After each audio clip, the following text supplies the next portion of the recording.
Hello friends, welcome back to the new video. Friends, today guys we are going to talk about guys how to check IMEI number in our Realme phone. Friends, you want to check your phone IMEI number, so guys how can you check? In this video I will show you.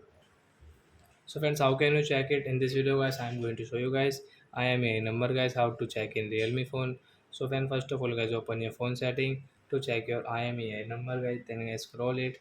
And friends, you can see guys your about device setting, friends tap here and guys scroll, and guys you can see your status setting, friends tap here. Then guys you can see your IMEI number 1, IMEI number 2. You can check your IMEI number from here. And guys one more setting guys I want to tell you guys, open your dial pad to check your IMEI number. Then guys star has 06, then guys has, then guys you can see your IMEI number and serial number also guys.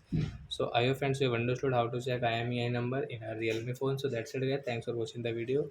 We will meet on next video. Bye bye friends. So friends, I told you guys two setting guys, from phone setting and guys from dial pad you can check your phone IMEI number. So that's it guys, thanks for watching the video. Bye.